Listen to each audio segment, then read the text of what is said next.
दिवाळी आली आली माझ्या घरी ही दिवाळी.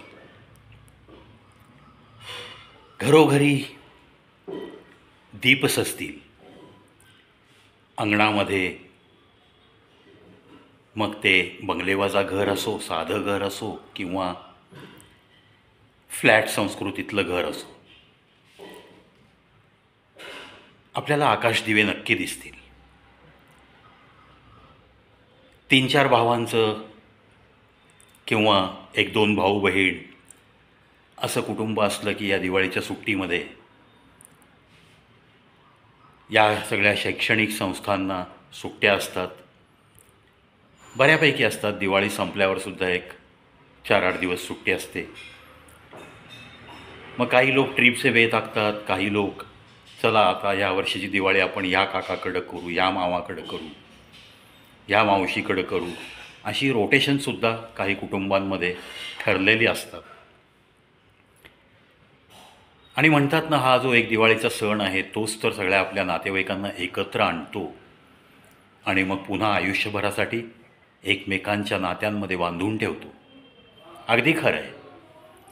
ह्या सणांच्या परंपरा म्हणून तर आपल्या भारत देशातल्या कौटुंबिक एकतेसाठी सुद्धा खूप मोठं योगदान देत आहेत, असंच मी तरी मानतो. आता जेव्हा आपल्याकडं कोणी आपलेच भाऊ, त्याची कुटुंबीय, बहीण, तिचे कुटुंबीय, किंवा असे कोणीही नातेवाईक दिवाळ सण साजरा करण्यासाठी आपल्याकडे जेव्हा येतात, तेव्हा नैसर्गिक आहे की आपण त्यांचा पण पाहुणचार व्यवस्थित व्हावा याच्याकडे सुद्धा कटाक्षाने लक्ष देतो. दिवाळीचे पदार्थ, फराळ हे तर म्हणजे असतं प्रत्येक घरी. पण हा जो काही मिळून आपण सगळे एकत्र येतो, त्यानंतर तसं पाहिलं तर दिवाळीच्या सुट्टीतला मग प्रत्येक दिवस, म्हणजे जेवढे दिवस दिवाळी साजऱ्या करण्यासाठी सगळेजण एखाद्या छताखाली आलेले आहेत, तेवढे दिवस त्या छताखाली मस्त हल्लाहुल्ला असतो. अगदी प्रत्येक क्षण हा आपण दिवाळी समजून जगत असतो. खरं आयुष्य एकमेकांच्या संपर्कात, एकमेकांच्या नात्याला सोनेरी वरखं देत आपण जगतो. वेगळा आनंद असतो तो. आणि हा आनंद सगळेजण तुम्ही मिळवत आहात, नक्कीच मिळवत आहात असं मला तरी वाटतं. तुम्हाला लाख लाख मी सगळ्यांना शुभेच्छा अर्पित करतो. एकत्रातली तुमची दिवाळी अतिशय लक्षात राहण्यासारखी नक्की जाओ, यात सदिच्छा व्यक्त करतो.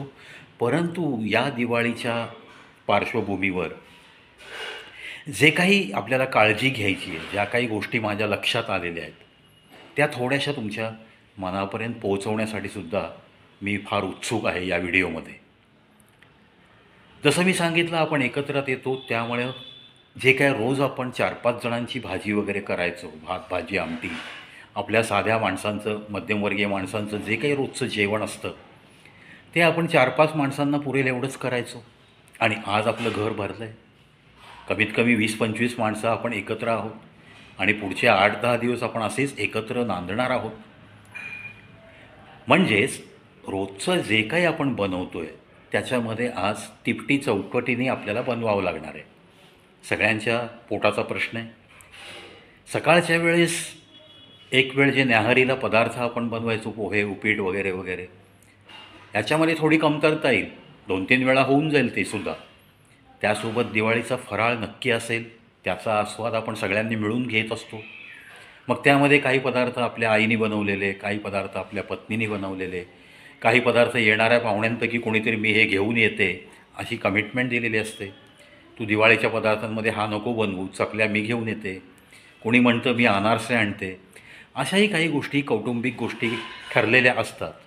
त्याप्रमाणे प्रत्येक कुटुंबामध्ये हा आनंद मनवला जात असतो. परंतु रोजचा लागणारा हा जो भाजीपाला वगैरे आपण बनवणार आहे, त्यासाठी जी भाजी आपण मंडईमधनं आणणार आहोत, भाजी मार्केटमधनं आपण ज्या काही भाज्या घरी आणणार आहोत, त्या बाबतीत मला ज्ञात असलेल्या काही गोष्टी आज मी मुद्दाम तुम्हाला सांगणार आहे. कोणाला घाबरवण्याचा हेतू बिलकुल नाही, परंतु प्रत्येकाला सावध राहण्याचा इशारा मात्र मी नक्की देत असतो. आजचं हे युग तसं पाहिलं तर फास्ट युग. प्रत्येकाला सगळ्या गोष्टी फटाफट पाहिजेत. झेरॉक्स ताबडतोब पाहिजे, ईमेलवरून एखादी प्रिंट ताबडतोब पाहिजे आणि मिळती आहे. दोन मिनटात मिळतं आहे हे सगळं. त्याच पद्धतीने ऑनलाईन ऑर्डर्स केल्या, कंपनीने दिलं आहे 20 मिनटात आमचा व्यक्ती पोहोचेल. कमिटमेंट आहे त्यांची. 18व्या-17व्या मिनटापासूनच माणूस बेचैन व्हायला लागतो. का आला नाही, कसा काय वेळ लागतो ह्यांना, या कंपनीचं असंच आहे, वगैरे वगैरे गोष्टी ताशेरे मारणं सुरू होतं. म्हणजेच वेळ कुणालाच नाही आहे. मग तो शेतकरी कसा मागे राहील? शेतकऱ्यांनीसुद्धा पीक फुलोऱ्याला आलं की लगेच इंजेक्शन देणं सुरू केलं आहे. मग ते दोडक्याचं पीक असो, वांग्याचं पीक असो, कांदा असो, बटाटा असो किंवा अजून कुठलं टोमॅटो वगैरे असो.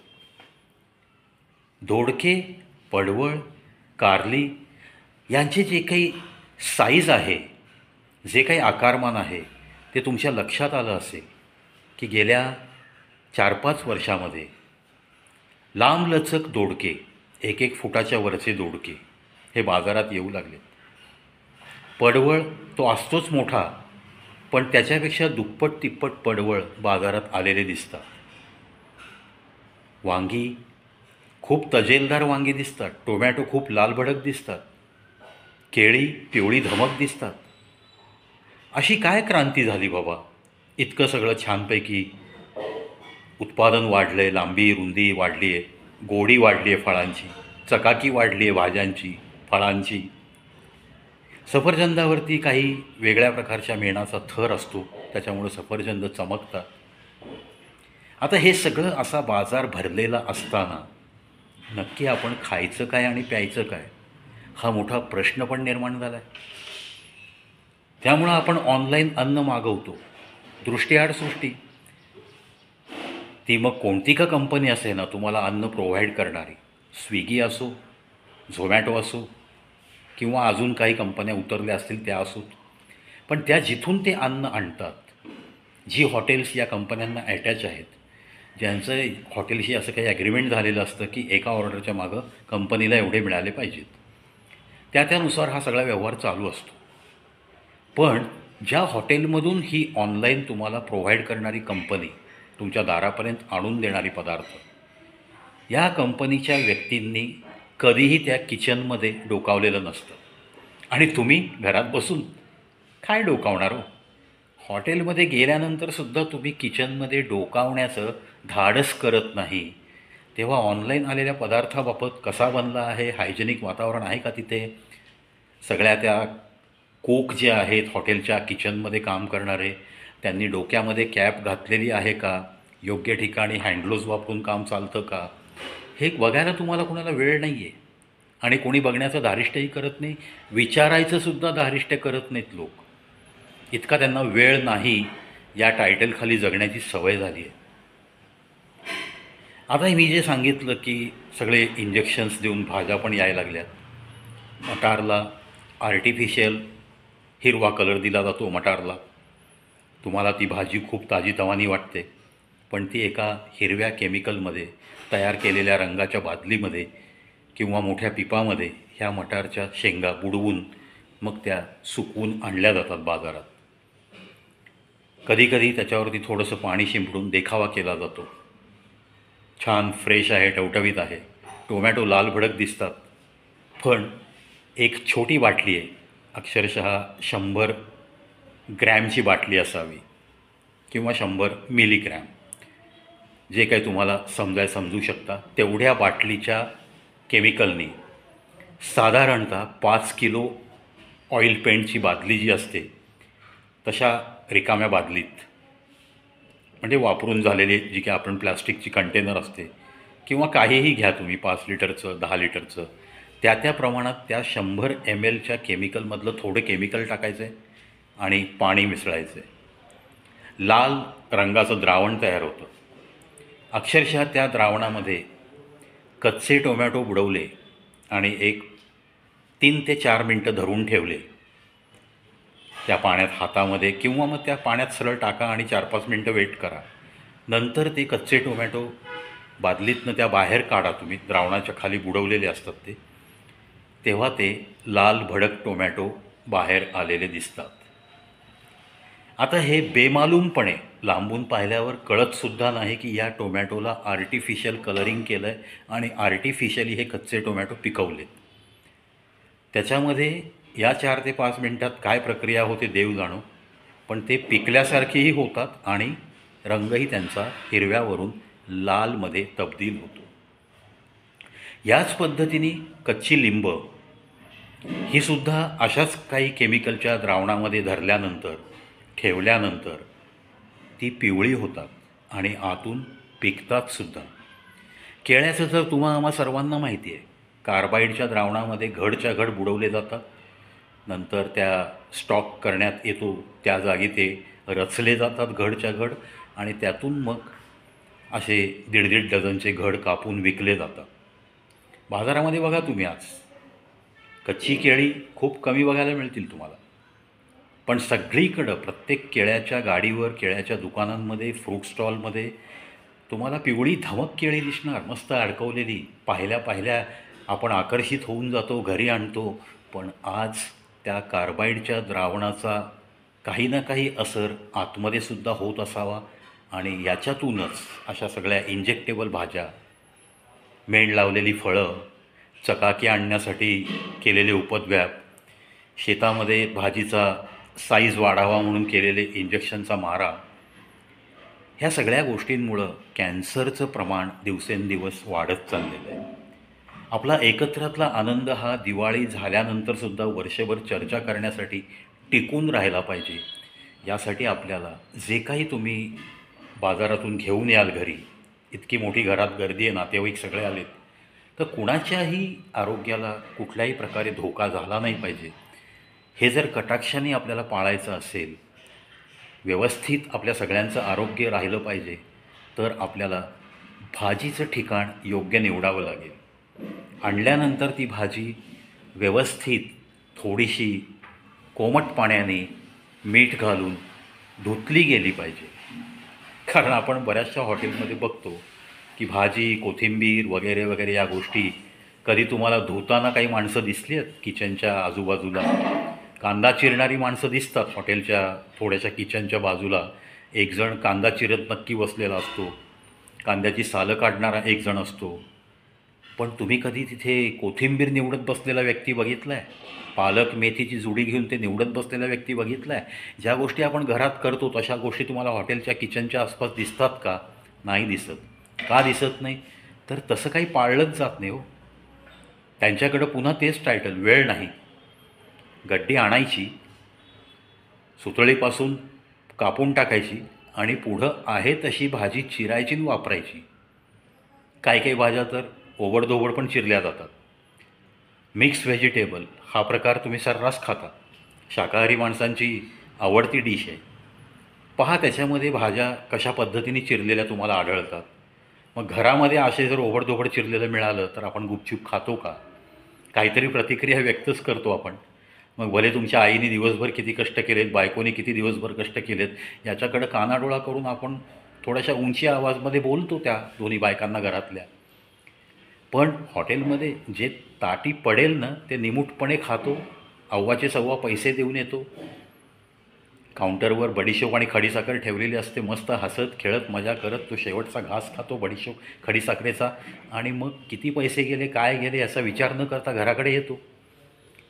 पण आता ह्या दिवाळीच्या सुट्टीमध्ये जेव्हा आपल्या घरामध्ये काही नातेवाईक येत आहेत, आपली पाहुणी मंडळी येत आहेत, आपली नातलग येते, तेव्हा त्यांच्यासुद्धा आरोग्याचा प्रश्न हा आपल्यालाच सोडवायचा आहे. 8-10 दिवस ते आपल्या घरात राहतील. म्हणून मी आवर्जून सांगतो, जे काही बाजारातून तुम्ही भाजीपाला आणाल त्याच्यावरती काही कृत्रिम कलरिंग केलं आहे का, कृत्रिम रंग वापरला आहे का, मग ते किती मोठ्या प्रमाणात आपल्याला व्यवस्थित धुवून वापरावे लागेल याची काळजी नक्की घ्या. हिरव्या भाज्या आणल्या, हिरवा मटार आणला, काहीही आणा तुम्ही हिरवं, त्याला व्यवस्थित धुवून बघा. कृत्रिम कलर असेल तर तुम्हाला ते पाणी रंगीत झालेलं नक्की दिसेल. त्यानंतर मग काय काळजी घ्यायची ती घ्या. मीठ हा एक भाज्या धुताना वापरायचा चांगला एजंट आहे. तो एक जंतुनाशकाचं पण काम करतो. मीठ आणि हळद ह्याच्यामध्ये नॉर्मली चिरलेला कोबी आणि फ्लावर भाजी करण्याच्या आधी धुणं अत्यंत गरजेचं असं झालेलं आहे. मित्रांनो, प्रत्येकानेच आता खूप सावध पावलं उचलायची आहेत. शेतकऱ्यांना मदत करा, मदत करा. नैसर्गिक आपत्ती आली, सगळं कबूल आहे, आम्ही करू. नक्की मदतीचा हात जातोच आहे. भल्या भल्या मोठमोठ्या कॉर्पोरेट सेक्टरने सुद्धा लाखो करोडो रुपये सहाय्यता निधीमध्ये दिलेत. तुमच्यापर्यंत मदती पोचत आहेत. काही दयावान माणसं आहेत, दयावान संस्था आहेत, त्यांच्याकडनं लाखो रुपये गेलेले आहेत. अहो, पण तुम्ही ही जाणीव ठेवून कुठल्याही पिकाला इंजेक्शन्स देणं बंद करणार का? त्या इंजेक्शन्स दिलेल्या भाज्या खाऊन खाऊन लोकांना हार्मोनल चेंजेस होऊन नको ते आजार व्हायला लागलेले आहेत. आतड्याचे विकार वाढलेले आहेत, कॅन्सरचे विकार वाढलेले आहेत. मग ह्या सगळ्या गोष्टींना तो शेतकरी बळीराजा कारणीभूत नाही आहे का? ज्यांना हव्यास आहे लवकरात लवकर श्रीमंत होण्याचा, भाज्यांची पिकं घेणारे शेतकरी जर अशा इतक्या वाईट प्रवृत्तीने वागत असतील आणि लोकांच्या आरोग्याचा काहीही विचार करत नसतील, तर ते कोणतीही मदत मिळण्यास पात्र आहेत का? अशा सत्सत विवेकबुद्धीने त्या शेतकऱ्यांनी सुद्धा स्वतःच्या मनाला प्रश्न विचारावा.